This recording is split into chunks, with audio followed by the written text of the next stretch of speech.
Welcome in to the Bro Force Squad podcast, where we're doing a throwback, if you will, a review on a movie that we saw in the theaters. Wow. Allow us to get our canes and dust off our VCRs and everything like that. The movie is Uncharted. Marky Mark, Tom Holland. Heard of it? And we're reviewing this like we review all of our movies: acting, cast, story, best scene, impacts on pulp culture, and rewatchability. I'm Matt Geiger along with Jeff Hornacek. So, I already kind of gave away, spoiler alert, with the acting and cast, but Marky Mark and Tom Holland.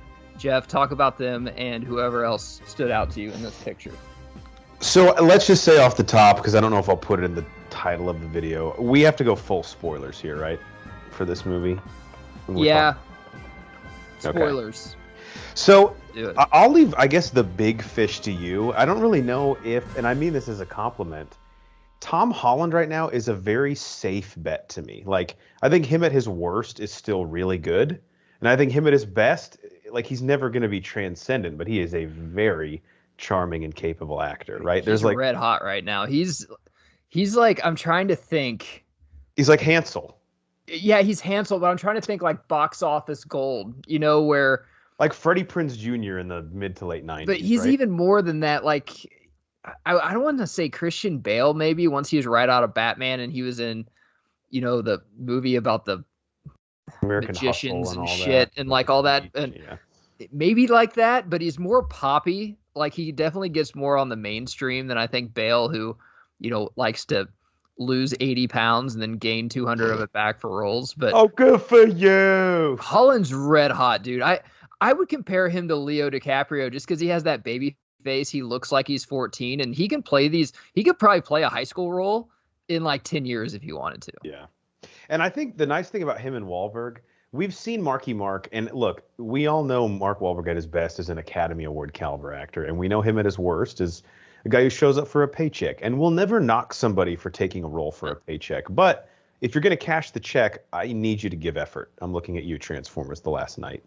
But I think having Tom Holland opposite him on screen sort of gives him a sense of like, all right, I have to give an earnest effort here because this kid is in the prime of his career or about to be in the prime of his career, and this role means a lot to him and he cares. So it would be it's like the veteran on like a playoff team, right? Like all the young guys are hustling and trying to make plays. He's like, well, I got to at least give my best effort, right? Right.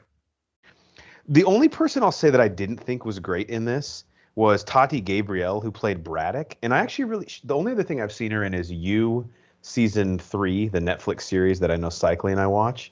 And she was really good in that. But here, I don't think playing a villain or someone designed to be like nefarious and double-crossing comes very easy to her. Because even when she was slitting people's throats, I never really felt intimidated by her. Or she wasn't very interesting to me, if that makes sense. Nowhere near as... I did not think I would like Antonio Banderas' character Moncada as much. And spoiler alert, when he died, I was like, fuck! I was really starting to like this guy, and we were getting some good shit, and then he went away. What'd you think? So I guess we should first say that no one on this pod is a gamer.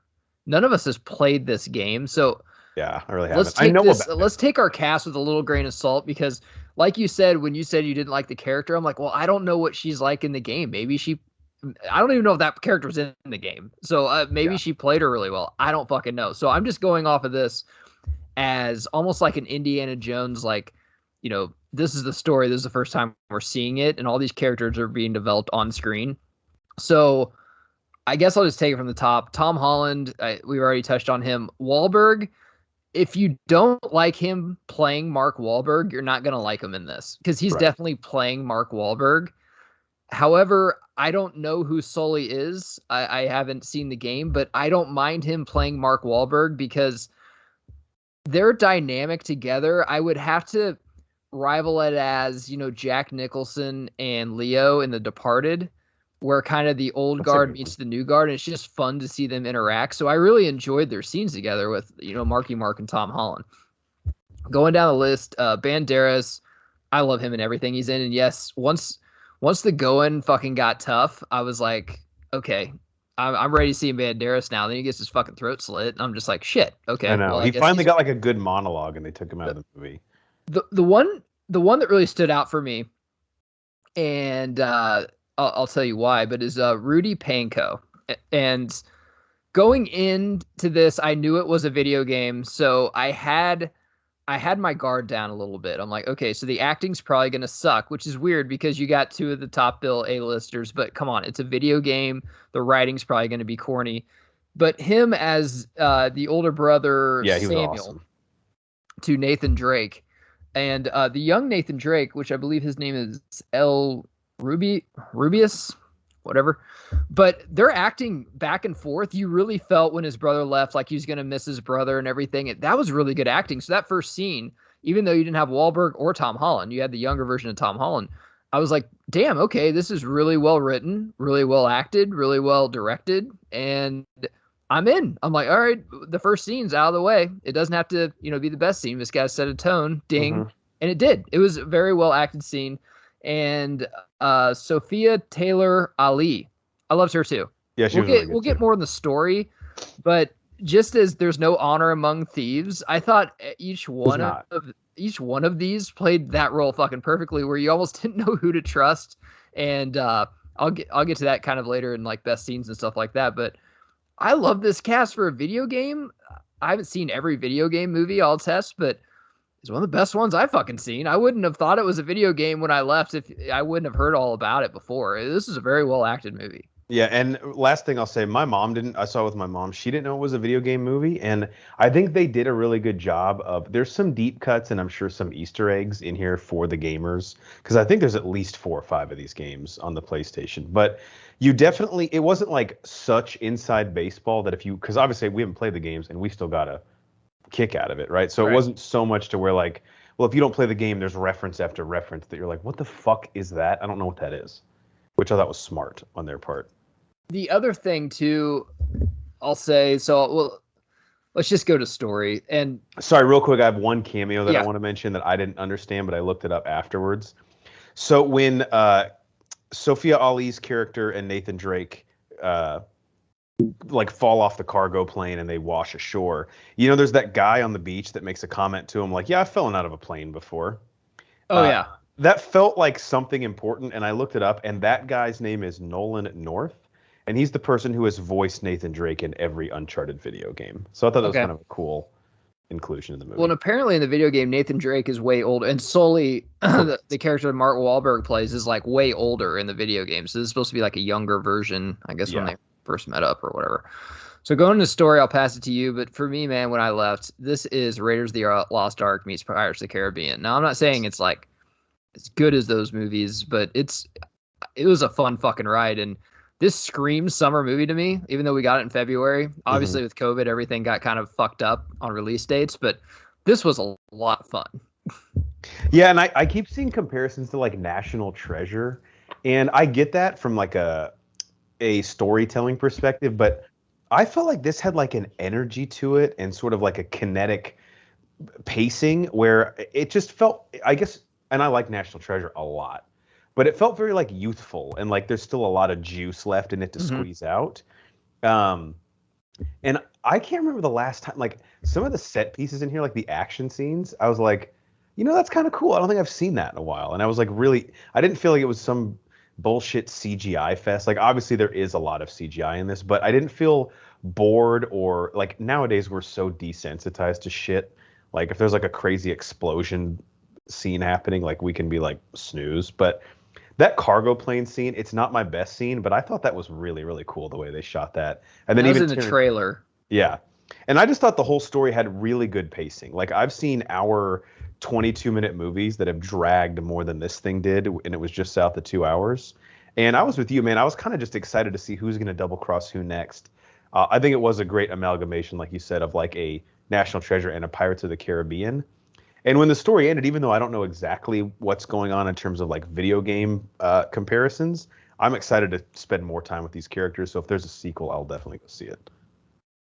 I'll say I kind of shortened the story. That's just how I felt about it. But I don't think we've gotten really like a treasure map, kind of Indiana Jones, like you said, National Treasure movie in a while. And this was done really well. Rotten Tomatoes had this at like 37%. When me and my wife went and saw it, she's Yeah, I like, don't get it. We'll get into that in Impact. I don't understand. I mean, this pod almost started because Rotten Tomatoes is just so disconnected with other than if you saw the video game and as a DC Comics fan, pinpointing like that's not true, that's not. If you're just a regular person that's never played this game, I don't see people not liking this. I don't know what the tiff is about it. I went in to have fun. I wanted a pretty good story. It leave me wanting more at the end and setting up a sequel that I actually gave a fuck about. It had good acting, had good action. So let's move right on to that. What's your best scene? All right, so I have two here, and I tried to avoid like the big action set pieces, even though I actually love them all. Even the one at the end with the pirate ships, which is normally the type of stuff that I don't like. My personal favorite scene, just because I thought it was a really good connective tissue between set pieces, and I just love like hanging out with these characters, was the scene. I can't remember the city they're in. It's somewhere in South America, but they get there, they devise their plan to go after Mancada, and the whole gang just hangs out at their flat and drinks like 11 bottles of wine together.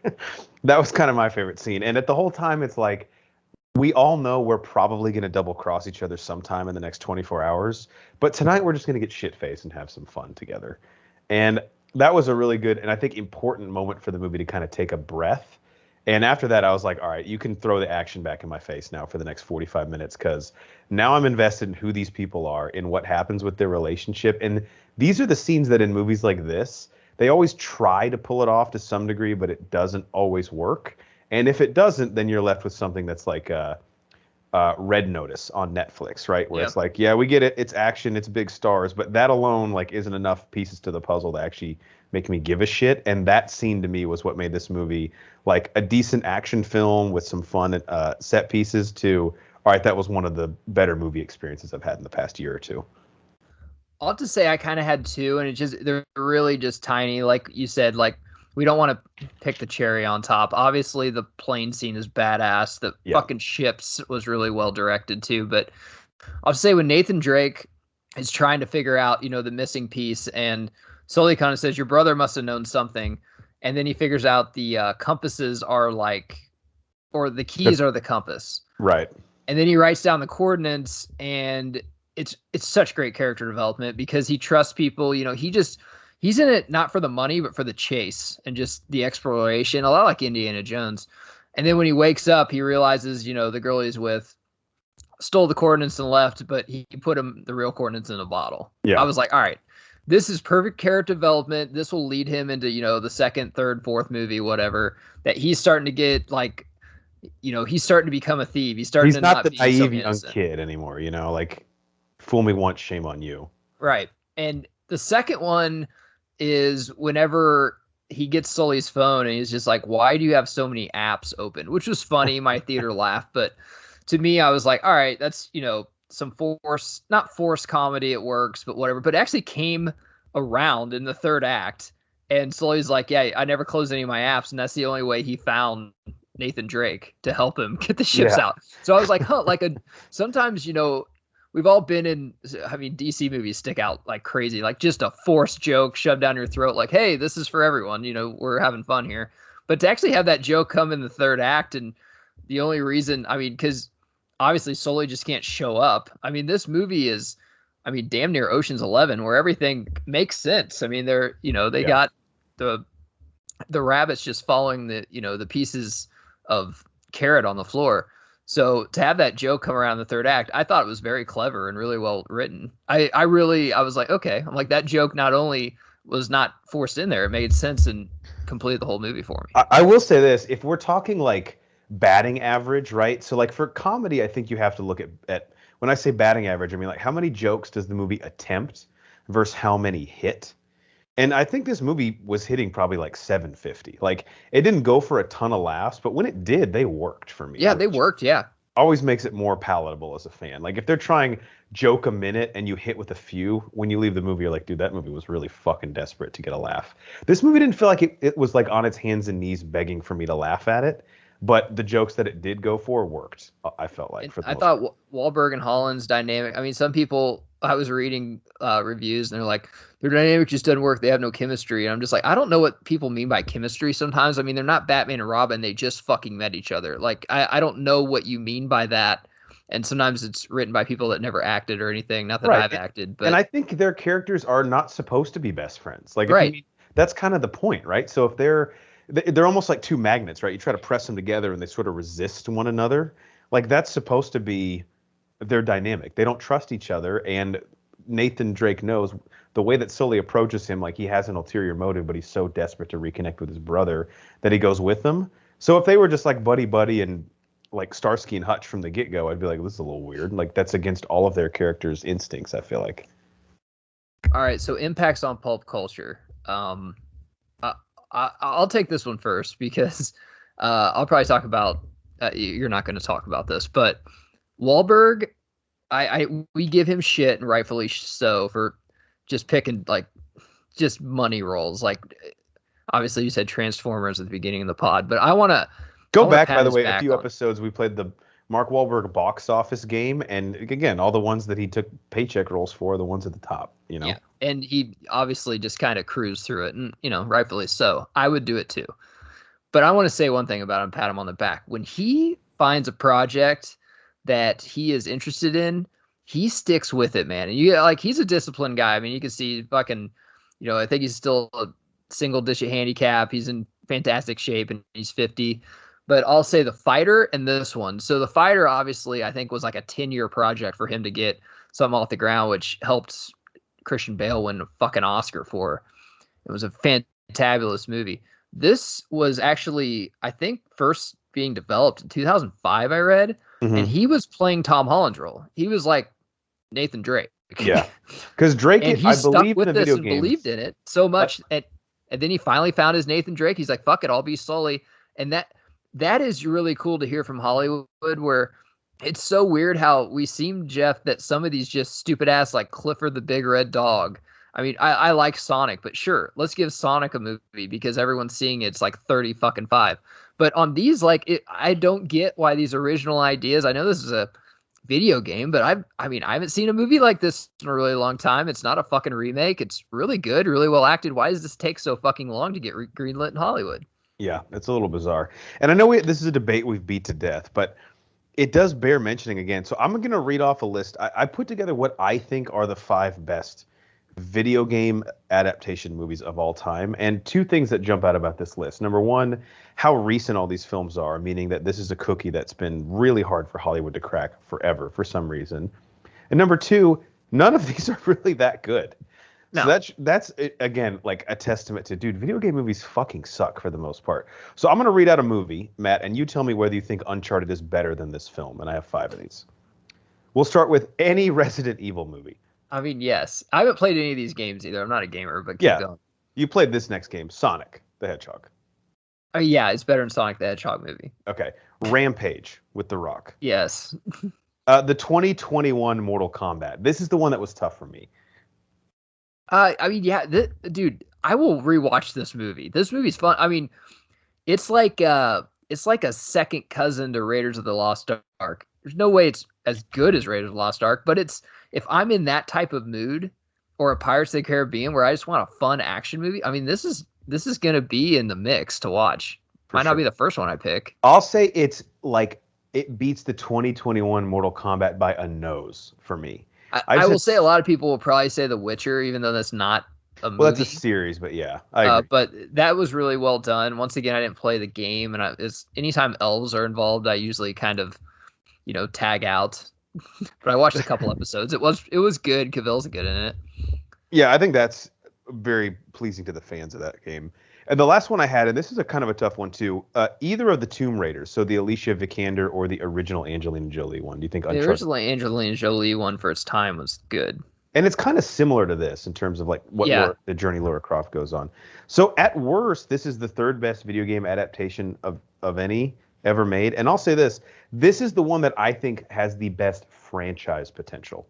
Meaning, like, if you made 3 or 4 of these, at the end, I have no clue about any of these fucking characters. And at the end, when they show his brother and they're like still writing, watch your back, he's not getting his letters. I'm like, dude, I'll see the second one right now if you have the fucking movie roll ready to go. Yeah, so the impact for me is, and I think just seeing that most of these have come out in the past few years, Hollywood has started to maybe not crack the cookie that is the video game movie, but they've started to realize that you need to make something that is not just for fans of the video game, because fans of the video game like the video game. They might not like the movie. So Uncharted, again, my mom had no fucking idea this was even a video game, and she really liked it. That's how you have to Mama approach it. Hornacek is on PS6 or whatever they're on now. No, Just she's gaming not. for 8 hours, She's talking an shit. she's an Xbox player. But even for me, like, I do play video games. I haven't played Uncharted, so there's gamers at home like, get out! You're not one of us. Which might be the case, but don't make it so muddled with Easter eggs and like lore from, all the games that I don't fucking know what's going on, which they didn't do. Case in point, it was very accessible and it worked for me. So I was very pleased with that. So that's the impact to me. A very positive step in the direction for video game movies. Now, Sonic the Hedgehog 2 might fuck all that up here in a few months, but we ride. I don't know. It's really corny looking. I mean, we'll talk about that some other time. But I'm interested in Knuckles and everything. It looks badass. Yeah, Idris Elba's Knuckles. I'm interested, but to me, very pleased with this, and I would definitely check out a sequel, like you said. So rewatchability are last of the 5 criteria. I mean, obviously, I'll say this. If this was on tomorrow, it's like a snow day for us, I'd fucking watch it. Yeah. This is a perfect Bro Force Squad 6-pack beer and a pizza movie. Like, perfect. Yeah. We got to do a commentary when it comes out for sure. Absolutely. And the thing for me is, like, with all these films, I as rewatchability has become a category with all of our reviews, I think also, like, would you recommend it to someone? And not even consciously, I think everyone that I've talked to about this film, I've been like, yeah, you should go check it out. So that's the pretty strong endorsement, because if I'm going to put my stamp on something, it's got to be something that I don't think people will throw back in my face. And can we talk real briefly about these critics' reviews? Now, I know they haven't been destroying the movie, but it's not been favorable. And I just don't get it. Like, what would get you into the theater based on all of the marketing for this movie, and you would see it and be like, well, that's not what I fucking wanted. This is what really pisses me off, is when you market a movie and show a trailer.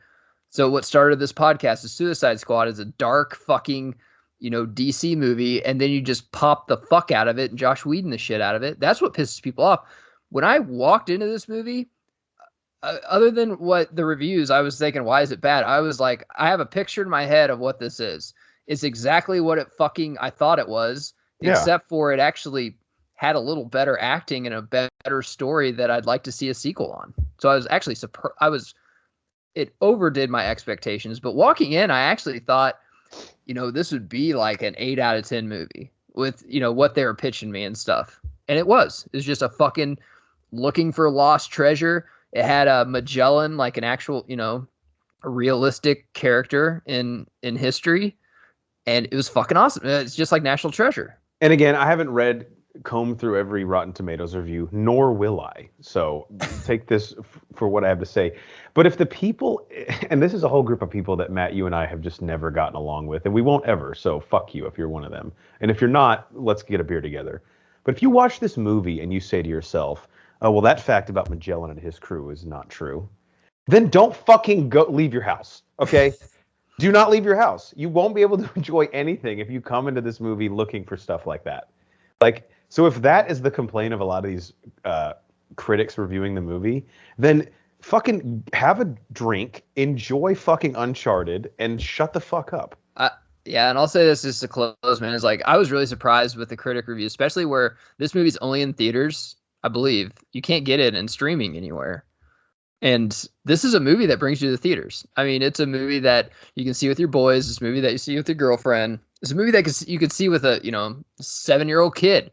Everyone would love it. So I don't understand it either. I had a lot of fun. We recommend you go see it.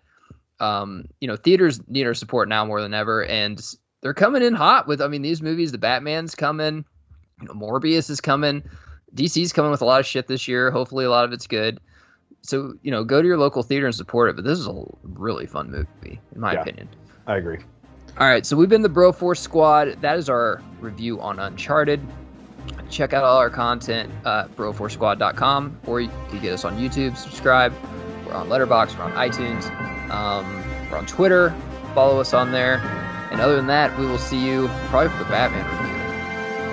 Sure. Bought my tickets today.